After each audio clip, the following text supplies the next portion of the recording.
Okay, so this is lecture 3 on trigonometry और आज हम पढ़ेंगे trigonometric ratios of basic angles. ठीक है, तो आप लेक्चर 3 पे आ चुके हो, तो आई अज्यूम कि आपको सारे रेशियोज पता होंगे कि that sine theta is P upon H, cos theta is B upon H and so on.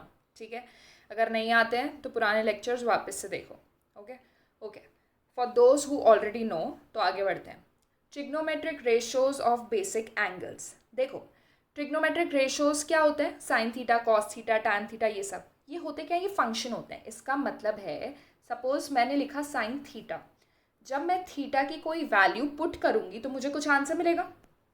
ठीक है, थीटा की वैल्यू, और थीटा क्या होता है? एंगल होता है। तो कुछ भी पुट कर सकती हूँ, 0 degree, 30 degree, 40 degree, 80 degree, anything.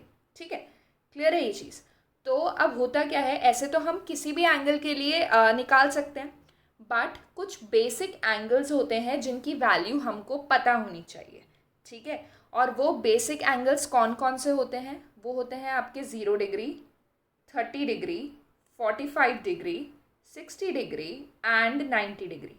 ठीक है, इसका मतलब क्या है कि हम इस लेक्चर में sine 0, cos 0, tan 0, sine 30, cos 30, tan 30, इन सब की वैल्यूज़ निकालेंगे। ठीक है, ये बेसिक एंगल्स हैं और ये आपको याद होने चाहिए। ओके ओके, तो इस तरीके की आपकी टेबल नज़र आएगी। ये देखो, 0, 30 डिग्री, 45 डिग्री, 60 डिग्री, 90 डिग्री, इन सब के लिए हमें वैल्यूज चाहिए। किस किस की? साइन, कॉस, टैन, कॉट, सेक और कोसेक।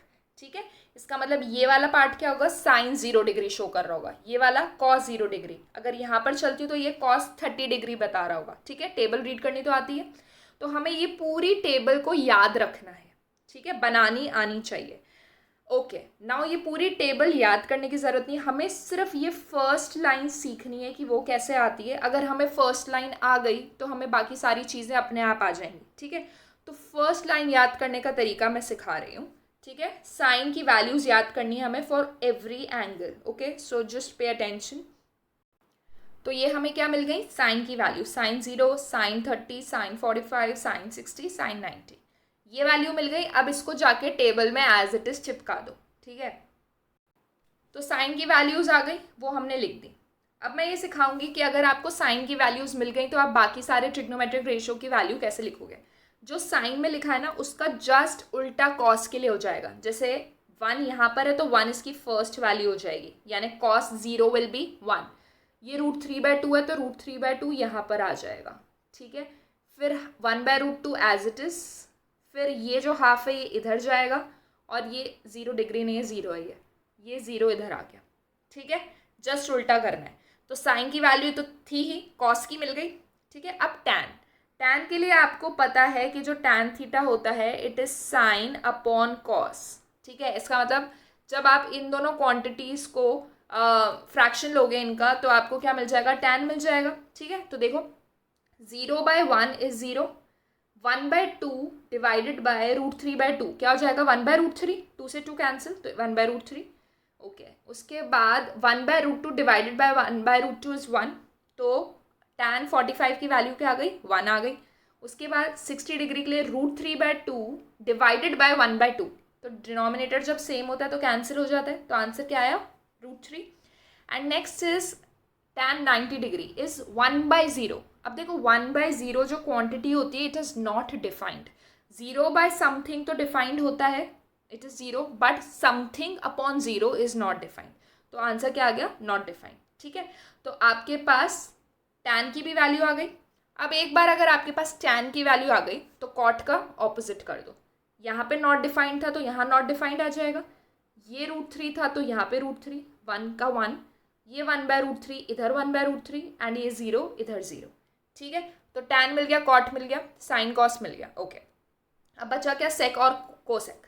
आपको पता है जो सेक होता है वो क्या होता है? 1/cos होता है, यानी कॉस की जो भी वैल्यू मिली थी उसको क्या कर दोगे? रेसिप्रोकल कर दोगे।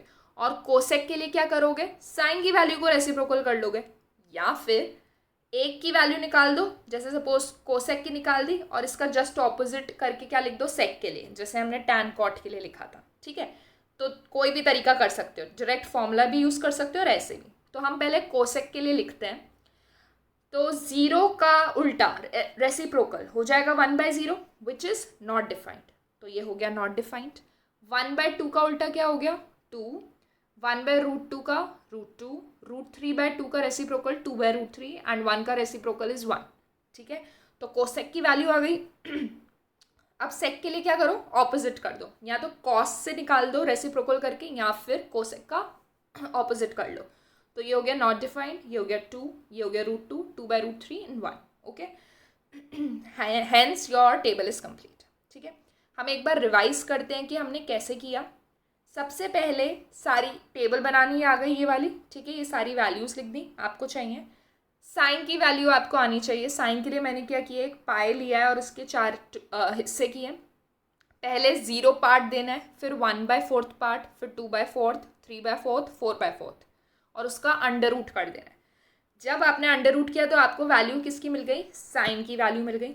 अब साइन की मिल गई तो कॉस के लिए क्या कर दो, उल्टा कर दो। ठीक है, साइन मिल गया, कॉस मिल गया, दोनों को डिवाइड करोगे तो क्या मिल जाएगा, tan, because tan theta is sine upon cos. Tan मिल गया, टैन मिल गया तो कॉट के लिए ऑपोजिट कर दो। ठीक है, फिर सेक कैसे हो जाएगा, 1/cos, है ना, और फिर कोसेक उसका ऑपोजिट कर दो। तो प्रैक्टिस दिस टेबल। जब भी आप एग्जाम में जाओगे तो जो स्टार्टिंग का रीडिंग टाइम मिलता है उसमें ये टेबल ड्रॉ करनी है। अगर ये टेबल याद नहीं होगी तो ट्रिग्नोमेट्री के क्वेश्चंस मोस्टली नहीं होंगे। ठीक है, ऑलराइट। ठीक है, तो टेबल से हमने सारे एंगल्स की ट्रिग्नोमेट्रिक रेशियो तो लिख दिया। ठीक है, हम इसको प्रूफ करते हैं कि कैसे आया। जैसे हमने, अगर आप टेबल में जाके देखोगे तो साइन 45 की वैल्यू निकली थी 1/√2। ठीक है, कॉस 45 भी 1/√2 था। उसी तरीके से आप वैल्यूज चेक कर लो सारी। Tan 45 was 1। ठीक है, तो अब इसको प्रूफ करना है हमको। ओके, तो देखो थीटा के लिए तो आपको पता ही है ना कैसे फॉर्मूलाज लगाते हैं। उसी तरीके से हम एक ऐसा ट्राइंगल लेते हैं जिसमें थीटा की जगह क्या हो, 45 डिग्री। ठीक है, तो ओके, मैंने ये वाला ट्राइंगल लिया 90 डिग्री, ये 45, ये 45। ठीक है, क्या ये एक आइसोसेलेस ट्राइंगल है, क्यों, क्योंकि जब दो एंगल इक्वल होंगे तो उनकी कॉरेस्पॉन्डिंग साइड्स भी इक्वल होंगी। तो ये एक्स हो गई, ये एक्स लिए हमने, लेट द साइड्स भी इक्वल, साइड्स भी एक्स। ठीक है, ये एक्स है, ये एक्स है, तो क्या मैं हाइपोटेन्यूस निकाल सकती हूँ यूजिंग पाइथागोरस थ्योरम। तो AC² is equals to x² + x²। तो AC² is equals to 2x²। तो AC कितना आ गया, √2x। AC कितना आ गया, √2x। ऑल राइट, तो अब हमारे पास परपेंडिकुलर है, बेस है और हाइपोटेन्यूस क्या है, √2x। ठीक है, तो अगर मैं आपसे बोलूँ कि आपको साइन 45 निकालना है, तो देखो साइन 45 आपको टेबल से ऑलरेडी पता है क्या था, 1/√2, ये आपको पता होना चाहिए। अभी हम प्रूफ के लिए इधर से निकाल रहे हैं। तो साइन क्या होता है, P/H होता है। ठीक है, यहाँ पे परपेंडिकुलर क्या है आपका x और हाइपोटेनियस क्या निकला था, √2x। ठीक है, तो x से x कैंसिल, क्या बचा, 1/√2 निकल गई वैल्यू। उसी तरीके से cos 45 क्या हो जाएगा, B/H which is x/√2x which is 1/√2। ठीक है, तो cos 45 की वैल्यू भी आपको बता दी। tan 45 आपको पता होना चाहिए, इट इज़ 1। ओके, अगर मुझे इधर से प्रूफ करना है तो tan 45 क्या होगा, P/B। ठीक है, P/B। यहाँ पे P क्या है, परपेंडिकुलर x और बेस कितना है, x। So x cancel, answer is 1। तो हमने प्रूफ कर लिया। ऐसे आप सेक, कोसेक इन सब के लिए भी निकाल सकते हो। Is that clear? अब हम आते हैं 30 डिग्री और 60 डिग्री के लिए। दोनों के लिए मैंने एक ही ट्राइंगल यूज़ किया है। ठीक है, एक इक्विलेटरल ट्राइंगल लिया है। इसका मतलब सारे angles, angle A, angle B, angle C कितने होंगे, 60 डिग्री होगा। ठीक है, अब देखो मुझे क्या करना है, राइट एंगल ट्राइंगल होना चाहिए अगर ट्रिग्नोमेट्री यूज़ करनी है। तो आपने तो क्या लिया है, एक इक्विलेटरल ट्राइंगल लिया है। अब इसमें थोड़ी आप ट्रिग्नोमेट्रिक रेशियोज लगा पाओगे। तो अगर आपको 90 डिग्री चाहिए तो आप क्या करोगे, एक परपेंडिकुलर ड्रॉप कर देते हैं, तो क्या होगा, इससे ये 90 डिग्री हो जाएगा। ठीक है, ये एंगल अभी भी 60 डिग्री रहेगा क्योंकि इक्विलेटरल ट्राइंगल है। और अगर ये वाला एंगल देखूँ मैं, ये वाला, तो ये क्या 30 डिग्री हो जाएगा, 60 का हाफ। मतलब एक ही ट्राइंगल में आपको 60 डिग्री भी मिल गया, 30 डिग्री भी मिल गया और 90 डिग्री भी मिल गया, ताकि you can apply the trigonometric ratios. ठीक है, चलो अब ये सब भूल जाते हैं, हम चलते हैं 60 डिग्री के लिए। 60 डिग्री के लिए याद रखना है, हमें पता है साइन 60 डिग्री जो होता है from the table it is √3/2। तो हम देखते हैं क्या हम इधर प्रूफ कर पाते हैं इट इज़ √3/2 और नॉट। ठीक है, ऑब्वियसली प्रूफ कर ही पाएंगे। ओके, देखो साइन 60 डिग्री, आप अगर 60 डिग्री के लिए निकाल रहे हो तो इस ट्राइंगल में देखो, ट्राइंगल ए बी डी में परपेंडिकुलर क्या हो जाएगा, इसके सामने वाला यानी ए डी, ठीक है, and hypotenuse will be A B. Okay, अब मैंने क्या किया, इक्विलेटरल ट्राइंगल है तो सारी साइड सेम ली है मैंने, 2a 2a 2a ले ली। आप ए ले सकते हो, मैंने कैलकुलेशंस को इजी रखने के लिए 2a लिया है, ठीक है। ऑल राइट, नाउ आपके पास ए बी की वैल्यू तो है 2a, लेकिन क्या हमारे पास ए डी की वैल्यू है? ए डी की वैल्यू तो है ही नहीं, तो क्या करेंगे, पाइथागोरस थ्योरम लगा दें ए बी डी में, ठीक है। ये हो जाएगा A D square is equals to, sorry, A B square equals to A D square plus A square. ये ए क्यों हुआ, इसका आधा ही तो होगा, ठीक है। तो पाइथागोरस थ्योरम लगाया, ये आपके पास आ गया A D square is equals to 3a square. ये कैलकुलेशन पार्ट थोड़ा स्किप कर रही हूँ, कैन डू इट। तो ए डी कितना आ गया, √3a। क्लियर, तो हमारे पास अब सारे साइड्स की वैल्यू भी आ गई। तो हमारे पास ये जो था ए डी, ये कितना आ गया, √3a। Is that clear? Okay, ठीक है। तो इस तरीके से ट्राइंगल है, तो 60 डिग्री के लिए परपेंडिकुलर क्या हो गया, √3a हो गया, बेस इसके लिए a हुआ और हाइपोटेनियस 2a हो गया, ठीक है। तो सारी वैल्यूज लिख लो। साइन 60 डिग्री क्या हो जाएगा, परपेंडिकुलर अपॉन हाइपोटेनियस, यानी √3a अपॉन 2a, a से a कैंसिल, √3/2। क्या यही साइन 60 डिग्री की वैल्यू थी? Yes. Now cos 60 degree is base upon hypotenuse, so a upon 2a which is 1/2। Table से चेक कर लेना कि cos 60 degree is Indeed 1/2। Is that clear? तो बाकी सारे ट्रिग्नोमेट्रिक रेशियोज भी आप निकाल सकते हो। नाउ फॉर 30 डिग्री, 30 डिग्री के लिए आप ये वाला एंगल हो गया 30 डिग्री, ठीक है। तो 30 डिग्री के लिए परपेंडिकुलर क्या हो जाएगा, इसके ऑपोजिट वाला यानी a। तो इसका परपेंडिकुलर हो गया a, इसका बेस हो गया √3a एंड हाइपोटेनियस तो 2a ही रहेगा। अब जब p b h पता है तो आप खुद निकाल सकते हो and you can compare it with your table. Okay, cool. तो हमारा 30 डिग्री, 60 डिग्री और 45 तो हो गया, बचता है 0 एंड 90। तो 0 एंड 90 थोड़ा सा हमको विजुलाइज करना पड़ेगा। देखो, 0 डिग्री हमको थीटा लेना है। जब हम ये ट्राइंगल लेते हैं तो ये हमारा थीटा होता है, इसको 0 बनाना है। जैसे ये आपका साइड था, इसको थोड़ा नीचे किया तो एंगल कम होगा, ठीक है, और नीचे किया तो एंगल कम होगा। तो 0 डिग्री क्या हो रहा है, ऐसा लग रहा है कि जो आपका हाइपोटेनियस है वो किस पे गिर गया है, बेस पर गिर गया है। मतलब जो हाइपोटेनियस था वो इस पे आके गिर गया, ठीक है। तो फॉर 0 डिग्री हम बोल सकते हैं कि जो बेस है वो हाइपोटेनियस के इक्वल हो गया, और परपेंडिकुलर क्या रहा, हाइट रही क्या, कुछ हाइट तो है ही नहीं, तो परपेंडिकुलर क्या हो गया, 0 हो गया, ठीक है। तो बस इसको इसी तरीके से विजुलाइज करना है कि अगर आप 0 डिग्री वाला एंगल लेते हो तो परपेंडिकुलर क्या हो जाता है आपका 0 and base is equals to hypotenuse. Is that clear? अब ये मिल गया, तो साइन 0 क्या होगा, p upon h which is 0/h which is 0। Table से टैली करोगे तो साइन 0 इज 0 एंड cos 0 क्या होता था आपके पास, 1 होता था। तो इधर देखो फॉर्मूला से cos 0 क्या हो जाएगा, b अपॉन h, एंड अभी आपने लिखा that b is equals to h, तो वो क्या हो जाएगा, 1, ठीक है। ऐसे ही आप बाकी सारे ट्रिग्नोमेट्रिक रेशियोज भी टैली कर सकते हो। Is that clear?